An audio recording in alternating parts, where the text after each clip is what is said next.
toute nouvelle capsule de cette semaine de la langue française et de la francophonie. Et nous allons cette fois-ci aux États-Unis, en Arizona, plus précisément du côté de Phoenix, avec Billy Pierre. Bonjour Billy. Bonjour Sandrine, comment Alors, ça je va? vais rappeler, ces capsules sont là pour répondre donc à la semaine de la francophonie qui est instaurée par le ministère de la Culture française. Et donc, cette année, on est sur le thème détonnant. Donc, on a rendez-vous avec des auteurs détonnants de par le monde toute la semaine. Donc, direction Phoenix avec Billy Pierre, je le disais.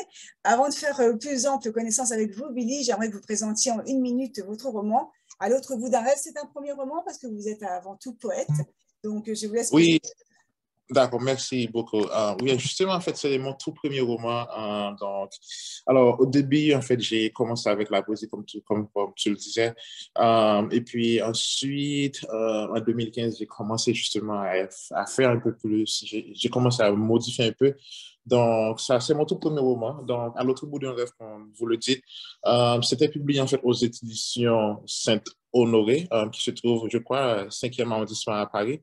Alors, à l'autre bout d'un rêve, donc, on raconte l'histoire d'un, on va dire, auteur, écrivain en herbe, donc, qui croyait justement être en train de vivre ses rêves, donc ses rêves les plus chers. Donc, il est assez connu, donc tout ça, il a pratiquement euh, tout ce qu'il pouvait en fait rêver. Donc, cependant, à un certain moment, il va se rendre compte que le tout en réalité n'était qu'un rêve parce que à un certain moment, il s'est réveillé à l'hôpital. Donc, et pendant qu'il était à l'hôpital, dans un coma, et justement, il faisait des rêves. Donc, et ces rêves, justement, c'est là. Et donc, c'est à ce moment, donc, c'est là que l'histoire commence, justement. Donc, à l'autre bout d'un rêve. Alors, on ne va pas en dire plus, il faut lire le livre. Je rappelle qu'il est disponible aux États-Unis, notamment sur Rencontre des auteurs francophones. Alors, vous êtes né en Haïti, Billy, vous vivez en Arizona.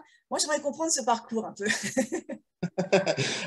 Justement, donc, on va dire, donc, et j'ai vécu en Haïti pendant 21 ans, donc, et puis, donc, j'ai fait mes études classiques en Haïti.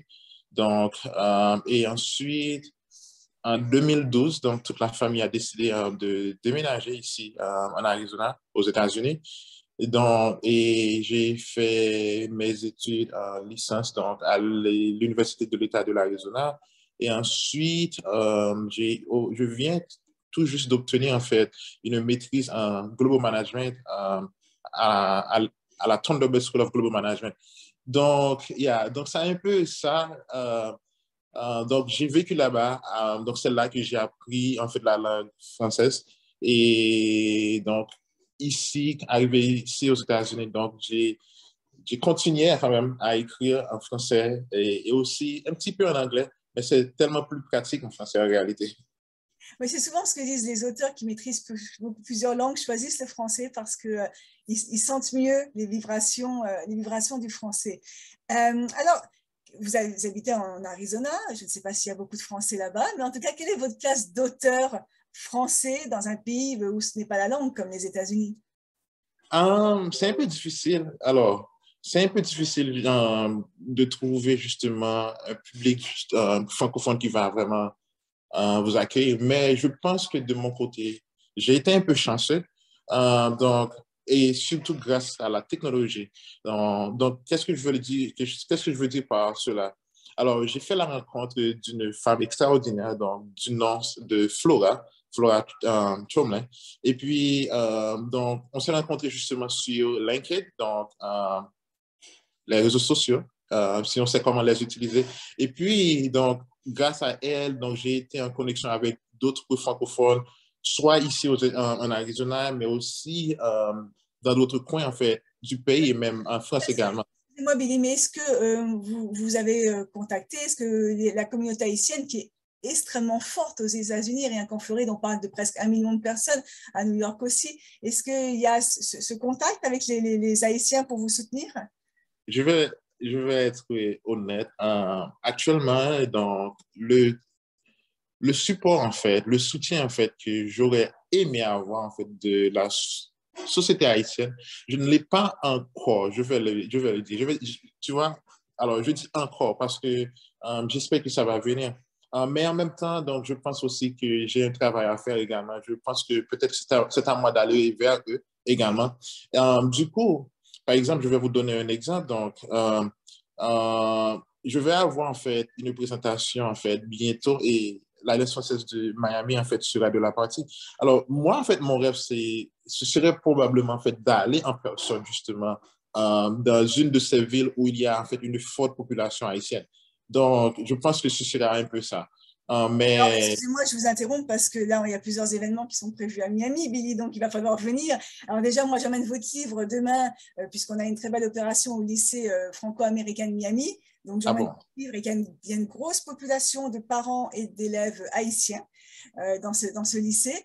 Et puis après, on a le marché de Miami. Alors, si vous ne pouvez pas venir en avril, eh ben, il y aura le Salon du livre à Miami en 2023. Donc, voilà, c'est à noter parce qu'on va travailler avec la communauté haïtienne notamment. Voilà, c'est un ah bon. petit aparté, mais ça vous concerne Ça m'intéresse, réellement.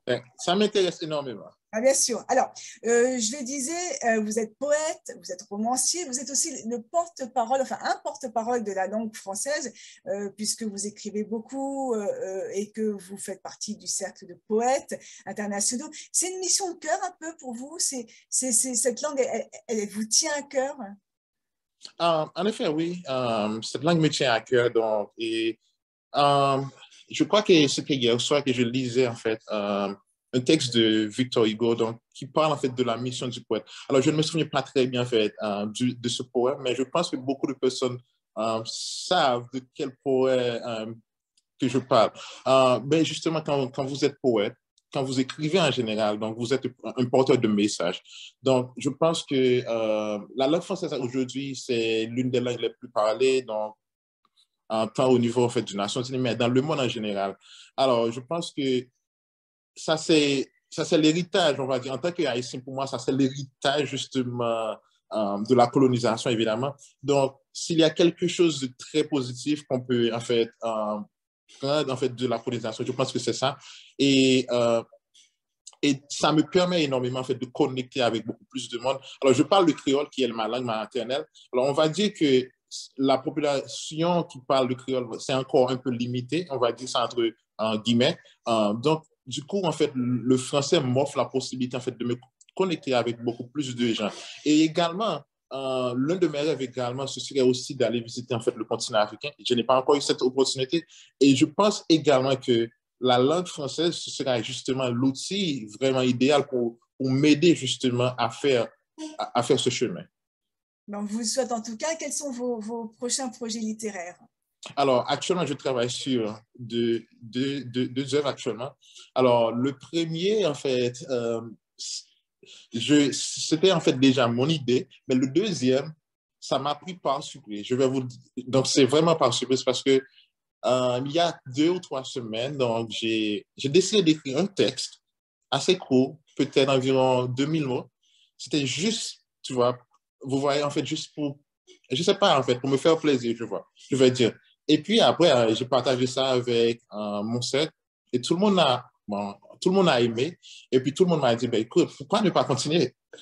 Pourquoi ne pas continuer? Et en effet, en fait, j'ai décidé de continuer. Donc, actuellement, je travaille sur 2 œuvres actuellement. Donc, peut-être, j'espère que d'ici la fin de cette année, on aura quelque chose à envoyer à un éditeur. Donc, et peut-être l'année prochaine, donc, on pourra en fait lire ça ensemble. Avec grand, grand plaisir. C'est donc une des choses qu'on peut vous souhaiter pour cette année, pour les mois à venir, c'est de sortir ces 2 livres. Autre D'accord. chose que vous aimeriez réaliser dans cette année détonnante?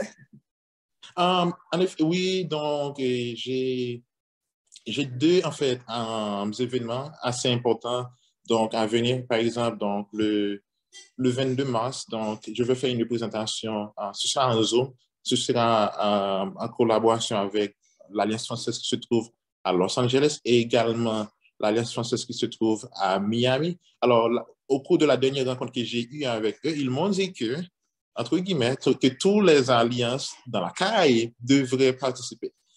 Bon, je n'ai pas vraiment la confirmation, mais c'est ce qu'ils m'ont annoncé.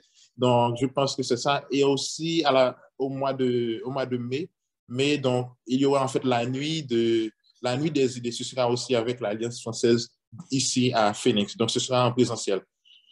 Sinon, en fait, on va continuer à travailler, continuer à écrire, on continue à lire beaucoup plus chaque jour pour trouver beaucoup plus d'inspiration. Donc, et j'espère que j'aurai beaucoup plus à présenter à mon public. Eh ben merci, ben nous on espère aussi, on vous suit. Sur l'Alliance française de Miami, parlez-en moins.